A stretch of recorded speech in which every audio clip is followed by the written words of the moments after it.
Hi friends, आप सभी का स्वागत है सिविल सर्विसेज का अड्डा में। Today we will discuss third part of this test series. ठीक है, अभी तक हम लोग इस टेस्ट सीरीज का 2 पार्ट डिस्कस कर चुके हैं और प्रत्येक पार्ट में हम लोग 30 क्वेश्चन डिस्कस कर रहे हैं। ठीक है, एक्सप्लेनेशन के साथ वेर एवर एक्सप्लेनेशन ज़रूरत पड़ता है। ठीक है, जहाँ भी वो वहाँ मैं मेंशन कर देता हूँ ताकि आप लोगों को काफ़ी अच्छे से वो क्वेश्चन समझ में आ सके। ठीक है, तो स्टार्ट करते हैं। ऑफ प्रीवियस टेस्ट में हम लोग 58 क्वेश्चन तक किए थे। Now we will start from 59th question. ठीक है, 59th क्वेश्चन से स्टार्ट करते हैं और ये जो क्वेश्चन डिस्कस करेंगे हम लोग यहाँ पर हम लोग इंग्लिश मीडियम में करेंगे because most of the subscribers of my channel belong to English medium. ठीक है, चलिए सेशन को स्टार्ट करते हैं। What is the base year for consumer price index CPI, wholesale price index WPI respectively. सभी को पता होगा कि जो CPI जो है, ठीक है, इसका जो ये बेस ईयर है वो 2012 है और WPI यानी होलसेल प्राइस इंडेक्स का जो बेस ईयर है वो हमारा 2011-12 है। ठीक है, ऑप्शन नंबर हमारा यहाँ पर ए हो जाएगा। ठीक है, चलिए CPI एक्चुअली होता क्या है, तो ये मेजर करता है प्राइस चेंज को from the perspective of a retailer buyer. ठीक है, और WPI क्या होता है, ये हमारा मोस्ट वाइडली यूज होता है as a inflation indicator in India. ठीक है, तो अगर इंडिया में इन्फ्लेशन इंडिकेटर के रूप में जो यूज होता है वो WPI यूज होता है। ठीक है, चलिए नेक्स्ट क्वेश्चन है हमारा, what does Phillips curve represent. तो फिलिप्स कर्व किस चीज़ को रिप्रेजेंट करता है। ऑप्शन हम लोग देख लेते हैं। यहाँ पर लिखा हुआ है relation between rate of inflation and rate of unemployment. Option B relation between rate of GDP growth and rate of unemployment. Relation C relation between rate of poverty and rate of unemployment. और D relation between rate of literacy and rate of unemployment. चारों option पढ़ के आपको ये तो समझ में आ गया होगा कि ये रेट ऑफ अनएम्प्लॉयमेंट से रिलेटेड तो है ही। ठीक है, और एक चीज़ और है जिसके साथ ये रिलेट करता है, तो वो हमारा है रेट ऑफ इन्फ्लेशन। ठीक है, तो ये रेट ऑफ इन्फ्लेशन और रेट ऑफ अनएम्प्लॉयमेंट के बीच में रिलेशन को शो करता है फिलिप कर्व।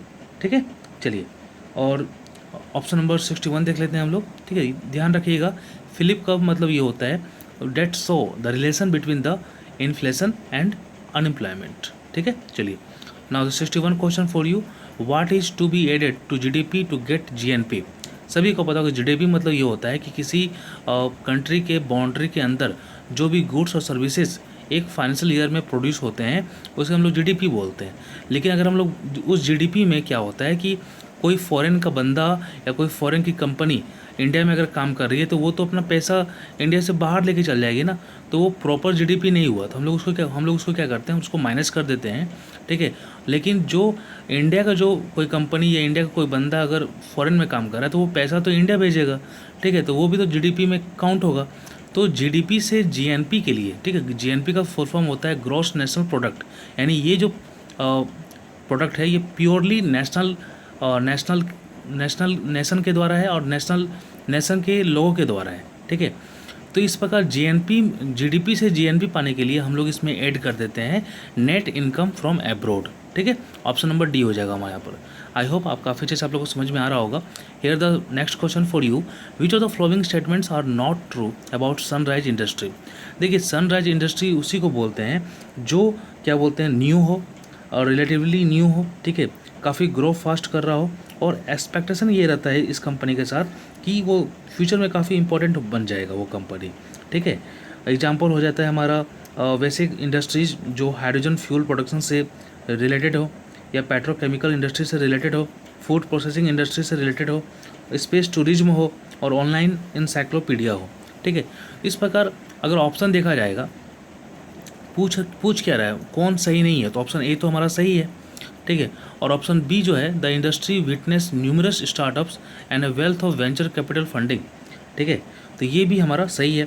ठीक है, सी क्या बोल रहा है, इन इंडिया स्टील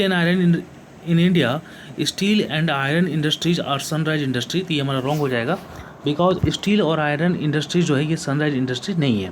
ठीक है, मैंने एग्जांपल पहले ही आपको बता दिया है। डी क्या बोल रहा है, software as a service is also a sunrise industry. हाँ ये तो है। ठीक है, सॉफ्टवेयर का इंडस्ट्री अभी काफ़ी ज़्यादा ग्रो कर रहा है और काफ़ी अच्छा फ्यूचर भी है। ठीक है। तो ए, बी और डी यहाँ पर हमारा करेक्ट है, ऑप्शन सी रॉन्ग है, तो रॉन्ग ही पूछ रहा था, तो ऑप्शन सी हो जाएगा यहाँ पर answer. Now 63, who among the following are not deputy governor of RBI. सभी को पता होगा कि आरबीआई के जो गवर्नर है वो शक्तिकांत दास है और ये आरबीआई के 25th गवर्नर है, but here is talking about the deputy governor of RBI. ठीक है, तो so you should know that total 4 deputy governor होते हैं आरबीआई में। ठीक है, और सभी के नाम की जानकारी आप लोगों को होनी चाहिए। तो एक है हमारे एम.आर. राजेश्वर राव, दूसरे हैं बी.पी. कानूंगो, और चौथे हैं हमारे एम.डी. पात्रा, और तीसरे हैं हमारे एम.के. जैन। ठीक है, तो ए.सी.बी. तो है, कौन नहीं है, तो बिरल आचार्य नहीं है। ठीक है, ऑप्शन नंबर डी यहाँ पर आंसर हो जाएगा। Now 64th question for you. ठीक है, थोड़ा छोटा कर देता हूँ।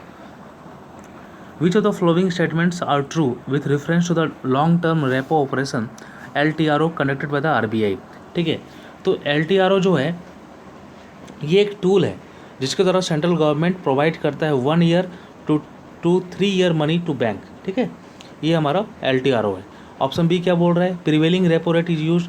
तो जब भी LTRO होता है तो जो रेपो रेट सामान्यतः चल रहा है उसी पर मतलब लोन दिया जाता है बैंक को। जैसे सपोज 4% चल रहा है तो 4% पर ही दिया जाता है। ठीक है, तो ऑप्शन बी भी करेक्ट है यहाँ पर। ऑप्शन सी क्या बोल रहा है, these are intended to prevent short term interest rate from drifting a long way away from policy rate. ठीक है, तो पॉलिसी रेट से दूर शॉर्ट टर्म इंटरेस्ट रेट ना चल जाए, इसलिए लॉन्ग टर्म रेपो रेट लाया जाता है। ठीक है, लॉन्ग टर्म रेपो ऑपरेशन लाया जाता है। तो ए, बी, सी यहाँ पर करेक्ट है, डी यहाँ पर करेक्ट नहीं है क्योंकि यहाँ पर इंटरेस्ट रेट जो होता है वो फिक्स नहीं होता है। ठीक है, डी यहाँ पर गलत है यहाँ पर। ठीक है, तो 64 का हो जाएगा ऑप्शन नंबर ई। चलिए, now next question for you. Which of the following operation by RBI will help in monetary transmission. तो मॉनेटरी ट्रांसमिशन एक्चुअली होता क्या है, तो मॉनेटरी ट्रांसमिशन जो होता है ये क्या होता है, बड़े पैमाने पर इंटरेस्ट रेट, ठीक है, इंटरेस्ट रेट, संपत्ति का कीमत या अन्य इकोनॉमिक पैरामीटर जो एरिया होता है उससे रिलेटेड इकोनॉमी के लिए आरबीआई मॉनेटरी पॉलिसी के डिसीजन को लागू करता है। ठीक है, तो उसके लिए ये क्या बोलते हैं, ये सब ऑपरेशन है। ठीक है, ऑपरेशन क्या क्या है, फॉरेक्स स्वैप यानी करेंसी का स्वैपिंग करना। ठीक है, ऑप्शन बी क्या है, sale of government bond by RBI. Option C क्या बोल रहा है, ऑपरेशन ट्विस्ट, और ऑप्शन डी बोल रहा है लॉन्ग टर्म रेपो ऑपरेशन। ठीक है, मॉनेटरी ट्रांसमिशन के लिए, ठीक है, ये सभी चारों जो ऑपरेशन है ये आरबीआई के द्वारा कंडक्ट किए जाते हैं। ठीक है, चारों ऑप्शन सही है, इसलिए ऑप्शन नंबर ई हो जाएगा हमारा। Now the 66th question for you. Which category of banks have the highest share in agriculture credit. ठीक है, एग्रीकल्चरल क्रेडिट में किस बैंक का हाईएस्ट शेयर है, क्या वो कॉमर्शियल बैंक है, क्या वो रीजनल रूरल बैंक है, क्या कोऑपरेटिव बैंक है, या फिर एनबीएफसी है। देखिए, कॉमर्शियल बैंक का मतलब जो शेयर है वो काफ़ी ज़्यादा है एग्रीकल्चरल क्रेडिट में, ये काफ़ी ज़्यादा लोन देती है, काफ़ी ज़्यादा परसेंटेज में लोन यही देती है, तो ऑप्शन नंबर ए हो जाएगा। अबाउट 80% जो क्रेडिट है वो एग्रीकल्चरल बैंक देती है, एग्रीकल्चर क्रेडिट जो है वो यही बैंक देती है। ठीक है, next question for you. Consider the following statements regarding Islamic शरीयत banking, identify the incorrect statements. ठीक है, तो इस्लामिक शरीयत बैंकिंग भी एक चीज़ होता है, तो उससे संबंधित जो भी स्टेटमेंट है वहाँ पर देखना है हम लोग को यहाँ पर, और इनकरेक्ट स्टेटमेंट को चूज करना है। फर्स्ट क्या बोल रहा है, it is based on the principle of provision of interest payment. सही है, यहाँ पर इंटरेस्ट पेमेंट आपको कुछ नहीं मिलेगा। ठीक है, अगर आप शरीयत बैंकिंग में या फिर इस्लामिक बैंकिंग का पैसा जमा करते हो तो आपको इंटरेस्ट पेमेंट नहीं मिलता है। ऑप्शन बी क्या बोल रहा है, it is based on the principle of sharing of loss and profit. ये सही है हमारा। ठीक है, ऑप्शन ए भी सही था हमारा। ऑप्शन सी क्या बोल रहा है, it works for policy of financial inclusion.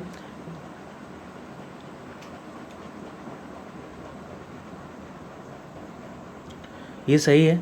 ठीक है, फाइनेंशियल इंक्लूजन के सिद्धांत पर ही ये काम करता है। ऑप्शन डी क्या बोल रहा है, it allow to follow a system of reasonable profit. ठीक है, तो अगर कभी इनको मन किया कभी कुछ पार्टिकुलर सिचुएशन में, ठीक है, तो कुछ बैंक जो होते हैं वो certain sum bank account holder को दे देते हैं एज ए प्रॉफिट। ठीक है, तो ये ऑप्शन डी भी सही है, तो सभी स्टेटमेंट सही है यहाँ पर, ऑप्शन नंबर ई हो जाएगा।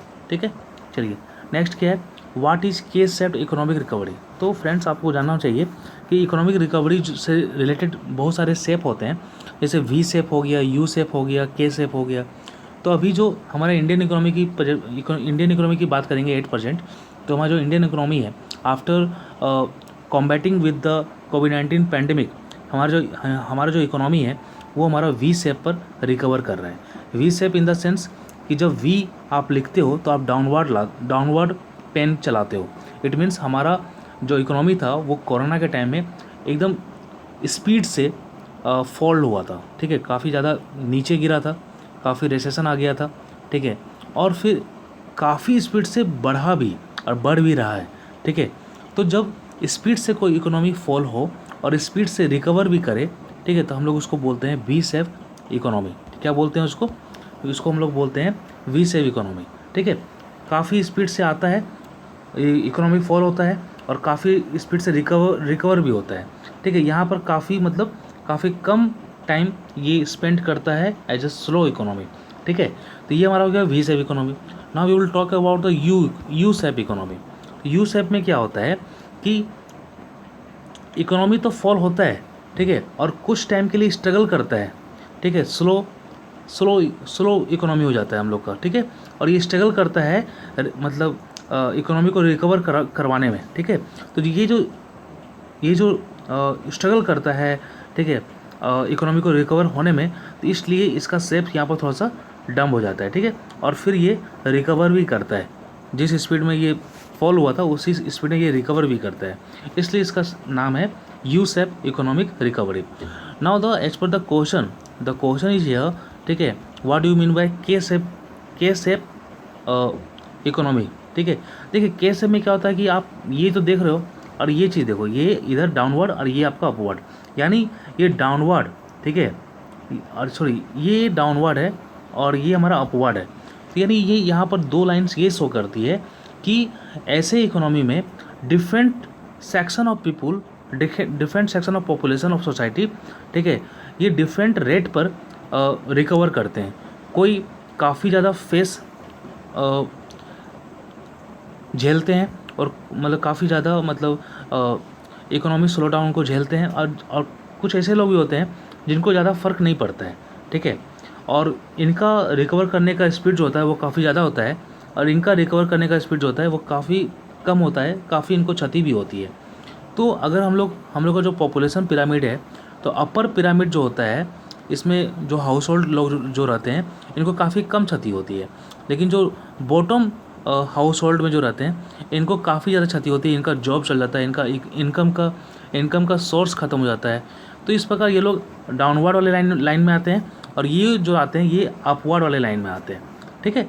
इसलिए इस इकोनॉमी को हम लोग के शेप इकोनॉमी बोलते हैं, ठीक है। के शेप में क्या होता है कि different section of population recover at different rates, इसलिए इसको के शेप रिकवरी नाम दिया गया है, ठीक है। आई होप मैंने काफ़ी अच्छे से आप लोगों को समझा दिया है और आप लोग काफ़ी अच्छे से समझ भी गए होंगे। तो इस प्रकार अगर हम ऑप्शन को देखेंगे तो यहाँ पर ऑप्शन हो जाएगा हमारा option number C, few people sectors grow prosper rapidly while majority suffer don't prosper, ठीक है।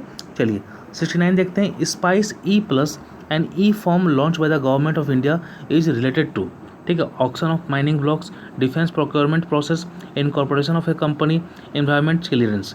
तो ये जो स्पाइस प्लस है ना, ये हमारा एक प्लेटफॉर्म है जो गवर्नमेंट ऑफ इंडिया के द्वारा लॉन्च किया गया है, ठीक है। ये हमारा कंपनी के इनकॉर्पोरेशन से रिलेटेड है। अगर कोई कंपनी इस्टेब्लिश होना चाहती है तो उसको यहाँ पर जाके फाइल करना पड़ेगा, ठीक है। और ये हमारा ईज ऑफ डूइंग बिजनेस का एक पार्ट है, ठीक है। और कंपनी को मतलब इनकॉर्पोरेशन ऑफ द कंपनी के पहले कंपनी को यहाँ पर जो भी है यहाँ पर फिलअप करना पड़ता है, फाइल करना पड़ता है, ठीक है। ऑप्शन नंबर हमारा सी यहाँ पर सही है। Now 70 question for you, faster and more inclusive growth was the main slogan of which 5 year plan. सभी को पता होगा कि 5 ईयर प्लान जो स्टार्ट हुआ है 1951 to 56 से स्टार्ट हुआ है, ठीक है। और ये सारे का कुछ मेन ऑब्जेक्टिव रह भी चुका है। तो faster and more inclusive growth जो है ये हमारा 11th 5 ईयर प्लान का ऑब्जेक्टिव था, ठीक है, स्लोगन था। ऑप्शन नंबर सी हो जाएगा। ये काफ़ी रिपीटेड क्वेश्चन है, काफ़ी मतलब स्टार मार्क है, आप लोग इसको देख लो, ठीक है। Faster and more inclusive growth ये हमारा 11th 5 ईयर प्लान का है, ठीक है। चलिए नेक्स्ट क्वेश्चन देख लेते हैं हम लोग। What do you mean bye pro cyclical fiscal policy, ठीक है। देखिए फिजिकल पॉलिसी दो टाइप का होता है, एक होता है प्रो साइक्लिकल, एक होता है काउंटर साइक्लिकल। ठीक है, तो जब इकोनॉमी क्या बोलते हैं, इकोनॉमी ख़राब हो जाता है, इकोनॉमी ख़राब होता है, बैड कंडीशन पर चलता है, ठीक है, तो उस टाइम गवर्नमेंट क्या करती है, ठीक है, गवर्नमेंट क्या एक्शन लेती है कि गवर्नमेंट इकोनॉमी में जब इकोनॉमी स्लो डाउन चलता है तो गवर्नमेंट क्या करती है कि स्पेंडिंग बढ़ा देती है और टैक्स को कम कर देती है। ठीक है, ताकि हमारा इकोनॉमी जो है वो सुधार हो सके उसमें। ठीक है, प्रोत्साहित करने के लिए ऐसा करती है, तो उसको हम लोग बोलते हैं काउंटर साइक्लिकल फिस्कल पॉलिसी, यानी काउंटर करना। ठीक है, इकोनॉमी स्लो डाउन को काउंटर करना। ठीक है, अब प्रो साइक्लिकल एक फिस्कल पॉलिसी क्या होता है, तो प्रो साइक्लिकल फिस्कल पॉलिसी ये होता है कि इसमें गवर्नमेंट जो है, गवर्नमेंट स्पेंडिंग तो बढ़ाती है, ठीक है, और टैक्स को घटा भी देती है। ठीक है, लेकिन कब, जब इकोनॉमिक एक्सपेंशन हो, यानी आर्थिक विस्तार के दौरान गवर्नमेंट ऐसा अगर करे। ठीक है, देखिए इकोनॉमी स्लो डाउन के वक्त अगर ऐसा करे तो उसको हम लोग बोलेंगे काउंटर साइक्लिकल फिस्कल पॉलिसी। लेकिन अगर आर्थिक विस्तार यानी इकोनॉमिक एक्सपेंशन के दौरान अगर ऐसा करे, क्या करे, मतलब स्पेंडिंग बढ़ा दे और टैक्स घटा दे, तो उसको हम लोग बोलते हैं प्रो साइक्लिकल फिस्कल पॉलिसी। ठीक है, लेकिन यही अगर इकोनॉमी हमारा रिसेशन में चल जाएगा ना, ठीक है, तब अगर स्पेंडिंग गवर्नमेंट क्या करती है, प्रो साइक्लिकल फिस्कल पॉलिसी के कारण कि प्रो साइक्लिकल फिस्कल पॉलिसी के द्वारा के, ठीक है, प्रो साइक्लिकल फिस्कल पॉलिसी में का यूज करते हुए जब हमारा इकोनॉमी रिसेशन में चल जाता है तो उसमें क्या करती है, स्पेंडिंग को कम कर देती है और टैक्स को बढ़ा देती है। तो ये दो पहलू हैं, दोनों को समझना जरूरी है। ठीक है, तो हमारा जो क्वेश्चन है वो उसमें इकोनॉमिक एक्सपेंशन के दौरान सरकार जब पैसा इंक्रीज कर देती है स्पेंडिंग और टैक्स कम कर देती है तो उसको हम लोग बोलते हैं प्रो साइक्लिकल फिस्कल पॉलिसी। ठीक है, तो यहाँ पर ऑप्शन नंबर हमारा यहाँ पर बी हो जाएगा। ठीक है, चलिए 72 देख लेते हैं। Which of the following statements are not true about structure of India डेब्ट। ठीक है, तो इंडिया का जो ऋण संरचना है उससे रिलेटेड कौन सा स्टेटमेंट यहाँ पर सही नहीं है। ठीक है, फर्स्ट स्टेटमेंट क्या बोल रहा है कि पब्लिक डेब्ट एंड ओवरऑल डेब्ट for India has been stable since 2011। ये सही है, 2003 के बाद जो हमारा डेब्ट लेवल था वो घट रहा था, लेकिन 2011 से ये स्टेबल है। ऑप्शन बी क्या बोल रहा है, आउट ऑफ टोटल पब्लिक डेब्ट 50% is held by centre and 50% by states. ये हमारा ये रॉन्ग है, क्योंकि 70% जो होता है वो सेंटर के द्वारा हेल्ड होता है और 30% स्टेट इसको हेल्ड करता है। सी क्या बोल रहा है, द एक्सटर्नल डेब्ट of the government is relatively very low. तो जो एक्सटर्नल डेब्ट होता है गवर्नमेंट का वो रिलेटिवली वेरी लो होता है, तो ये हमारा सही है। ठीक है, ऑप्शन डी क्या बोल रहा है, India majorly issue longer tenure bonds for rising funds. ठीक है, तो फंड को रेज करने के लिए इंडिया जो है सामान्यतः, ठीक है, लॉन्गर टेन्योर बॉन्ड इशू करता है। ठीक है, ऑप्शन डी भी हमारा यहाँ पर सही है। तो 72 का जो है ये हमारा बी यहाँ ऑप्शन जो है ये रॉन्ग है। ठीक है, चलिए नेक्स्ट क्या है, गिनी कोफिशिएंट। गिनी कोफिशिएंट के बारे में मैं आपको जानकारी दे देना चाहूँगा कि ये जो है गिनी कोफिशिएंट ये हमारा मेजर है। ठीक है, ये मेजर इंस्ट्रूमेंट है। ठीक है, मेजर कोफिशिएंट है। ठीक है, it is a measure of the distribution of income across A population, यानी पॉपुलेशन में जो इनकम का जो डिस्ट्रीब्यूशन है उसको ये मेजर करता है। तो ऑप्शन नंबर ए यहाँ पर सही है। दूसरा ऑप्शन क्या बोल रहा है कि रेंजेस फ्रॉम 0 to 1। देखिए ये सही है कि ये जो गिनी कोफिशिएंट है ये 0 to 1 रेंज में रहता है, लेकिन 0 मतलब होता है परफेक्ट इक्वलिटी और 1 मतलब होता है यहाँ पर परफेक्ट इनइक्वलिटी। तो यहाँ पर रिवर्स दिया हुआ है, ऑप्शन बी हमारे यहाँ पर रॉन्ग हो जाएगा। ऑप्शन सी क्या बोल रहा है, generally a value below 0.6 is considered acceptable. नहीं, अगर 0.4 के नीचे का जो वैल्यू होता है उसको कंसिडर किया जाता है एक्सेप्टेबल। ठीक है, ऑप्शन सी यहाँ पर रॉन्ग है। डी क्या बोल रहा है, mathematically a Gini index is defined based on the Phillip curve. ठीक है, तो यहाँ पर डी ऑप्शन भी रॉन्ग है, बिकॉज गिनी इंडेक्स जो होता है ये डिफाइन किया जाता है on the basis of Laurel curve. ठीक है, लॉरेंज कर्व। ठीक है, तो option D C B wrong है, ऑप्शन ए हमारे यहाँ पर करेक्ट है, ऑप्शन ए हमारा सही हो जाएगा। Now 74, what is current sovereign rating of India as per standards and poor. तो स्टैंडर्ड्स एंड पुअर के द्वारा, ठीक है, इंडिया का sovereign rating, current sovereign rating कितना है, तो ये हमारा BBB-। ठीक है, ऑप्शन नंबर सी हो जाएगा। Now 75, what do you understand by oligopoly. तो ओलिगोपोली जो होता है ये एक मार्केट होता है from where a market or industry from where a market or industry is dominated by a small group of large seller. ठीक है, तो ऑप्शन नंबर हमारा ए हो जाएगा। ठीक है, नाउ इंटरेस्ट कवरेज रेशियो क्या होता है? देखिए, इंटरेस्ट कवरेज रेशियो ये होता है कि अगर कोई कंपनी है तो वो तो लोन ली ही होगी। ठीक है, तो लोन जो लिया जाता है कंपनी द्वारा उसका इंटरेस्ट पेमेंट किया जाता है कंपनी के द्वारा। तो देखा ये जाता है कि कोई कंपनी अपने अर्निंग के द्वारा किस प्रकार कितनी आसानी से इंटरेस्ट पे कर पा रही है, उसी प्रकार से इंटरेस्ट कवरेज रेशियो डिसाइड होता है उस कंपनी का। ठीक है, तो ऑप्शन हमारा यहाँ पर ए हो जाएगा। ठीक है, चलिए नेक्स्ट देखते हैं 77। What is the initial minimum paid up capital for small finance bank? तो स्मॉल फाइनेंस बैंक अगर आपको स्टार्ट करना है तो उसके लिए आपको कितना मिनिमम जमा पूंजी होना चाहिए आपके पास? तो 50 करोड़, 100 करोड़, 500 करोड़, 20 करोड़।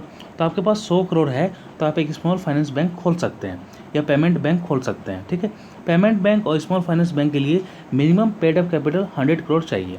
ठीक है, अगर आप कोई सपोज बड़ा बैंक खोलने वाले हैं, ठीक है, जैसे यूनिवर्सल बैंक हो गया, ठीक है, उसके लिए आपको 500 करोड़ चाहिए। ठीक है, अगर आप कोई होलसेल बैंक खोलने वाले हैं तो उसके लिए आपको 1000 करोड़ चाहिए। ठीक है, फिलहाल इस क्वेश्चन के अनुसार इसका आंसर बी हो जाएगा। Now 78 question for you, what is India rank in global innovation index? तो all of you know that, ठीक है, इंडिया का जो रैंक है ग्लोबल इनोवेशन इंडेक्स में वो हमारा कितना है? वो है हमारा 48, ऑप्शन नंबर डी है।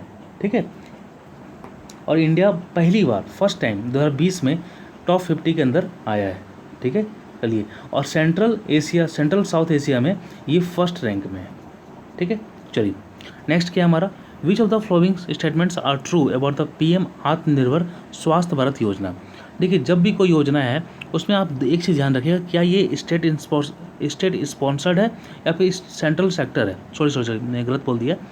क्या ये सेंट्रल स्पॉन्सर्ड है या फिर सेंट्रल सेक्टर है? सेंट्रल सेक्टर होगा तो ये पूरी तरह से जो भी खर्चा होगा, एक्सपेंडिचर होगा, वो सेंट्रल गवर्नमेंट इसको बियर करेगी। लेकिन अगर सेंट्रल स्पॉन्सर्ड है तो यानी सेंट्रल भी कुछ देगी और स्टेट भी कुछ देगा उसमें। ठीक है, तो ये पीएम आत्मनिर्भर स्वास्थ्य भारत योजना जो है ये हमारा क्या बोलते हैं, सेंट्रल सेक्टर नहीं, सेंट्रल स्पॉन्सर्ड स्कीम है। ठीक है, ऑप्शन ए जो है यहाँ पर रॉन्ग है। नाउ ऑप्शन बी क्या बोल रहा है, it was announce in the budget speech of 2020-21। तो भैया ये तो गलत हो गया ना, 2021-22 का बजट में इसको अनाउंस किया गया है। ठीक है, ऑप्शन बी हमारा यहाँ पर रॉन्ग है। ना ऑप्शन सी क्या बोल रहा है, regional research platform for WHO south east Asia region is to be establish under it, ये हमारा सही है। ठीक है, ऑप्शन डी क्या बोल रहा है, outlay of 64,180 crore for 6 year have been made, ये भी सही है। ऑप्शन सी और डी यहाँ पर सही है। 79 का हमारा ऑप्शन नंबर ई हो जाएगा। ठीक है, चलिए, और ये जो है ये नेशनल हेल्थ मिशन के अंदर है, पीएम आत्मनिर्भर स्वास्थ्य भारत योजना। ठीक है, ये जानकारी आपको होनी चाहिए। ठीक है, चलिए नेक्स्ट क्या बोल रहा है, what is the amount allocated for the vaccination in budget of financial year 2021-22? ठीक है, तो वैक्सीनेशन के लिए कितना दिया गया है अलॉटमेंट? तो 35,000 करोड़ दिया गया है, ऑप्शन नंबर सी हो जाएगा। Now under clean air initiative how much amount has been allotted for tackling air pollution? तो एयर पोल्यूशन को टैकल करने के लिए क्लीन एयर इनिशिएटिव में कितने अलॉटमेंट दिया गया पैसा? तो 2217 करोड़ है, यानी 2217 करोड़, ऑप्शन नंबर बी हो जाएगा। ठीक है, now which of the following statements are not correct about the Mitra scheme? ठीक है, तो मित्र स्कीम के बारे में कौन सा स्टेटमेंट यहाँ पर सही नहीं है? ठीक है, तो ऑप्शन ए तो यहाँ पर रॉन्ग हो जाएगा क्योंकि ये मिनिस्ट्री ऑफ MSME के अंदर नहीं आता है। ठीक है, बी यहाँ पर करेक्ट है। ठीक है, because textile parks have to be establish within 3 years. ठीक है, 7 टेक्सटाइल पार्क इस्टेब्लिश किया जाएगा। सी क्या बोल रहा है, it is under performance linked incentive, ये PLI स्कीम के अंदर है। डी क्या बोल रहा है, it has been announce in the budget of 2021। ठीक है, तो ऑप्शन डी सी बी सही है, ऑप्शन ए हमारे यहाँ पर रॉन्ग है। ठीक है, चलिए 83 क्या बोल रहा है, which of the following are true about the brown field investment? ठीक है, देखिए, अगर कोई कंपनी को नया कुछ प्रोडक्शन के लिए कुछ कंपनी खोलना है तो वो अगर बना बनाया कोई एसेट है, कोई बना बनाया कुछ बिल्डिंग है, ठीक है, उसके अंदर मशीन वशीन सब रखा हुआ है, तो उसको अगर वो लीज में लेती है या फिर खरीदती है, परचेज करती है, या फिर लीज पर पट्टे पर लेती है, ठीक है, कुछ नया प्रोडक्शन फैसिलिटीज़, नया प्रोडक्शन करने के लिए, ठीक है, बना बनाया फैक्ट्री, उसके अंदर मशीन लगा हुआ है, तो उस चीज़ को अगर वो कोई एक कंपनी पट्टे पर लेती है, लीज पर लेती है या फिर खरीदती है, तो उसको हम लोग बोलते हैं ब्राउन फील्ड इन्वेस्टमेंट। यही चीज़ अगर कोई कंपनी सपोज एयरटेल को सीमेंट का कारखाना खोलना है, तो कारखाना खोलने के लिए अगर वो डालमिया को एक्वायर कर ले तो हम लोग उसको बोलेंगे ब्राउन फील्ड इन्वेस्टमेंट। लेकिन यही एयरटेल कंपनी अगर क्या बोलते हैं बिहार के डालमिया नगर में जाकर अपना अलग से बिल्डिंग बनाए, अपना अलग से फैक्ट्री बनाए, ठीक है, 2-3 साल तो लग जाएगा और पैसा भी ज़्यादा लग जाएगा, ठीक है, तो उसको हम लोग बोलेंगे ग्रीन फील्ड इन्वेस्टमेंट, ठीक है। तो इस एग्जांपल से आई होप आपको काफ़ी अच्छे से समझ में आ गया होगा। तो यहाँ पर ऑप्शन भी काफ़ी अच्छे से आप लोग इसको कोरिलेट कर सकते हो, ठीक है। ऑप्शन ए यहाँ पर रॉन्ग हो जाएगा because it involves use of old building या फिर ऑलरेडी प्रिपेयर्ड बिल्डिंग। तो यहाँ पर ऑप्शन ए यहाँ पर रॉन्ग है, ठीक है। फिर इट इज़ यूजुअली कॉस्टलियर और स्टार्ट विथ, तो कॉस्टलियर नहीं होता है, ठीक है, सस्ता होता है। सी क्या बोल रहा है, it is a common form of FDI, तो सही है ना, हम तो इन्वेस्ट ही कर रहे हैं ना वहाँ पर पैसा किराए पर लेके, ठीक है, ऑप्शन सी सही है। ऑप्शन डी क्या बोल रहा है, अ कंपनी परचेजेज और leases existing production facilities to launch a new production activity, यानी ये मैंने आपको बता भी चुका है, मैं आपको बता चुका हूँ ना ये, तो सी और डी यहाँ पर सही है, ऑप्शन नंबर ई हो जाएगा यहाँ पर, ठीक है। चलिए नेक्स्ट क्या बोल रहा है, which among the following are GI products of Bihar. तो बिहार का जो जीआई प्रोडक्ट्स है वो कतरनी राइस हो जाएगा, ठीक है। यहाँ पर ना फैनी होगा, ना कतनी साल होगा, ना सोहराई खोबार पेंटिंग होगा, केवल कतरनी होगा, ठीक है, कतरनी यहाँ पर होगा। आप सभी को पता होगा कि बिहार का जो जीआई प्रोडक्ट्स है वो कतरनी राइस है, मगही पान है, शाही लीची है, सिलाव खाजा है, भागलपुरी जर्दालू आम है, सुजीनी एम्ब्रॉयडरी वर्क ऑफ बिहार है, ठीक है, सिक्की ग्रास प्रोडक्ट्स ऑफ बिहार है, एप्लिक खतवा वर्क ऑफ बिहार है, भागलपुर सिल्क है, सिक्की ग्रास प्रोडक्ट्स ऑफ बिहार है, ठीक है, और मधुबनी पेंटिंग्स है, ठीक है। 85 का, arrange the flowing sectors departments in terms of outlay ascending order in budget for financial year 2021-22 and select the correct code. यानी इसमें से निम्नलिखित को किसको कितना ज़्यादा पैसा दिया गया है, तो असेंडिंग ऑर्डर में इसको अरेंज करना है। सबसे कम पैसा जो दिया गया है ना, तो वो हमारा वो दिया गया है आपको RIDF को, ठीक है, रूरल इंफ्रास्ट्रक्चर डेवलपमेंट फंड को मात्र 20,000 इनको दिया गया है। रूरल इंफ्रास्ट्रक्चर डेवलपमेंट फंड को 40,000 दिया हुआ है, ठीक है, और recapitalisation of public sector bank को 20,000 करोड़ दिया हुआ है, और रेलवे को दिया गया है 1,07,000 और हाईवे को दिया गया है 1,08,000। यानी सबसे ज़्यादा जो दिया गया है वो हाईवे को दिया गया है, हाईवे रोड ट्रांसपोर्ट मिनिस्ट्री को दिया गया है, ठीक है, 1,08,000। तो इस प्रकार अगर अरेंज करेंगे तो ऑप्शन नंबर हमारा बी सही हो जाएगा। नाउ और 86 क्या बोल रहा है, which of the following are true about the announcement made in budget 2021-22, ठीक है। तो क्या क्या अनाउंसमेंट किया गया, अगर आप लोगों ने काफ़ी अच्छे से बजट का टॉपिक पढ़ा है तो काफ़ी अच्छी बात है, ठीक है। पहला ऑप्शन क्या बोल रहा है, disinvestment target is over 2 lakh crore, ये हमारा रॉन्ग है। डिस इन्वेस्टमेंट टारगेट जो है वो हमारा 1,75,000 है, ठीक है। ऑप्शन बी क्या है, development financial institutions will be set up with 20,000 crore for capitalisation, ठीक है। तो development financial institutions will be set up with 20,000 crore for capitalisation, ये हमारा सही है। ऑप्शन सी क्या बोल रहा है, operation green has been extended to 22 perishable products. इससे पहले केवल आलू, प्याज और टमाटर तक ही था, लेकिन अब 22 प्रोडक्ट्स को ऑपरेशन ग्रीन के अंदर लेते आया गया है, ये सही है। ऑप्शन डी क्या बोल रहा है, one of the major fishing harbour would be developed at Calcutta. Calcutta में नहीं होगा, पेटुआ घाट पर होगा, पारादीप में होगा, विशाखापट्टनम में होगा, ठीक है, कोच्चि में होगा, चेन्नई में होगा, टोटल 5 जगह होगा, ठीक है, फिशिंग हार्बर्स। तो ऑप्शन सी सही है, ऑप्शन बी सही है, ऑप्शन नंबर ई हो जाएगा। यहाँ पर ए और डी रॉन्ग है, ठीक है। Now 87, which city of Bihar was first one to be identified as to be developed as smart city, ठीक है, किस सिटी को स्मार्ट सिटी के रूप में सबसे पहले मतलब आइडेंटिफाई किया गया था, तो वो हमारा भागलपुर था, ठीक है, ऑप्शन नंबर बी हो जाएगा। Now arrange the flowing sources in ascending order in terms of contribution to the revenue of municipal bodies of Bihar in financial year 2019-20 and select the correct code, ठीक है। तो ascending order पर है, यानी सबसे पहले कम होगा फिर धीरे धीरे बढ़ते जाएगा। तो यहाँ पर क्या क्या है, revenue grants, other tax, holding tax, non tax. तो इन बिहार गवर्नमेंट्स को जो रिवेन्यू आता है वो सबसे कम आता है अदर टैक्स से, उसके बाद होता है नॉन टैक्स, उसके बाद होता है होल्डिंग टैक्स, उसके बाद होता है रेवेन्यू टैक्स। इस प्रकार 3, 4, 2, 1 ऑप्शन नंबर हमारा 88 का सी हो जाएगा। ठीक है, सबसे ज़्यादा जो मिलता है सोर्स वो रेवेन्यू ग्रांट से मिलता है। Now which of the following statements are true about the east west metro corridor of Patna. मैं आपको जानकारी देना चाहूँगा कि ईस्ट वेस्ट मेट्रो कॉरिडोर जो है ये हमारा जो बन रहा है, ठीक है, ये हमारा पटना रेलवे स्टेशन से न्यू ISBT तक बनेगा। इस प्रकार ऑप्शन नंबर ए तो यहाँ पर रॉन्ग हो गया, क्योंकि यहाँ पर लिखा हुआ दानापुर टू मीठापुर, ठीक है, मीठापुर, ठीक है। तो ये हमारा नॉर्थ साउथ का पार्ट है, ईस्ट वेस्ट का पार्ट नहीं है। सेकंड क्या बोल रहा है, it will be developed in phase 2। देखिए भैया, ईस्ट वेस्ट कॉरिडोर हो या फिर नॉर्थ साउथ कॉरिडोर हो, दोनों एक ही फेज में डेवलप होगा। ठीक है, चलिए नेक्स्ट क्या बोल रहा है हमारा, DMRC has been awarded contract for the work. DMRC को सेलेक्ट किया गया कंसल्टेंट के रूप में। ठीक है, यहाँ पर जो आंसर की में लिखा हुआ है वही मैं बता रहा हूँ। ठीक है, ऑप्शन डी क्या बोल रहा है, it is shorter than north south corridor. तो ये शॉर्टर नहीं है, ये लॉन्गर है। नॉर्थ साउथ की तुलना ईस्ट वेस्ट कॉरिडोर जो है ये लॉन्गर है। ईस्ट वेस्ट कॉरिडोर का जो लंबाई है वो 16.94 किलोमीटर है, और नॉर्थ साउथ कॉरिडोर का जो एग्जाम्पल है, जो लंबाई है वो हमारा 14.45 किलोमीटर है।